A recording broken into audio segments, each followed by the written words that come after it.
কারণ একটা নিষিদ্ধ সংগঠন, তার সংগঠনের প্রধান যে একটা অনেক ধরনের ক্রাইমে সে হয়েছে, সাজাপ্রাপ্ত আসামি, উনি কোথায় কি বলছেন করছেন সেটার তো বাংলাদেশ সরকারের সে সময় নাই সেটার মানে জবাব দেবার। কিন্তু আমরা যেটা ফলো করছি যে ভারত সরকারও ইতিমধ্যে রিসেন্টলি কিন্তু একটা স্টেটমেন্ট দিয়েছে যে তারা আশা করে না যে ওখানে পলাতক একজন আসামি রাজনৈতিক কোনো কথা বলবে বা রাজনৈতিক বক্তব্য দিবে, সেটা ভারত সরকার সমর্থন করে না।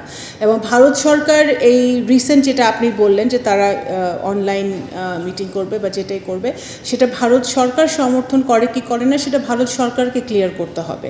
আমরা এর আগে আমাদের বিএনপি সরকার জনগণের ভোটে নির্বাচিত হওয়ার পরে আমরা সবসময় বলেছি যে যতবারই এই পলাতক আসামি বা আওয়ামী লীগের অন্যান্য পলাতক আসামিরা ওখান থেকে কথা বলবে, রাজনৈতিক বক্তব্য দিবে বা বাংলাদেশের অবস্থা অস্থিতিশীল করার জন্য তারা কোনো ষড়যন্ত্রমূলক কাজে লিপ্ত থাকবে, সেটা যদি তারা করে সেটা তো অবশ্যই ভারত বাংলাদেশের যে সম্পর্ক আমরা আরও চাই যে আমরা উন্নত হোক। আপনারা দেখেছেন সেই দিনই ভারতে নিযুক্ত আমাদের এখানে হাই কমিশনের নতুন হাই কমিশন তিনি এসেছেন, ওনার সাথে আমাদের খুবই সৌহার্দ্যপূর্ণ মিটিং হয়েছে, বৈঠক হয়েছে, অনেক ভালো আলোচনা হয়েছে।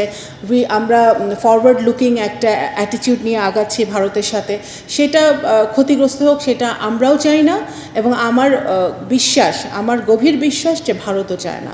তো সুতরাং এটা ভারতকেই ক্লিয়ার করতে হবে যে ভারত সমর্থন দিচ্ছে কি দিচ্ছে। 5 আগস্ট পর্যন্ত কোনো প্রতিবাদ বা ব্যাখ্যা আপনারা চাবেন না ভারতের কাছে অফিসিয়াল মাধ্যমে বা আনুষ্ঠানিক? এটা তো ভারত সরকার করছে না প্রোগ্রামটা, আমরা অনুষ্ঠান তো ভারতে হচ্ছে। যদি আমরা প্রয়োজন মনে করি সরকার সেটা ওনাদের সংশ্লিষ্ট পররাষ্ট্র মন্ত্রণালয়ের সাথে আমরা যোগাযোগ করব, সেই ডিপ্লোম্যাটিক চ্যানেলে হবে।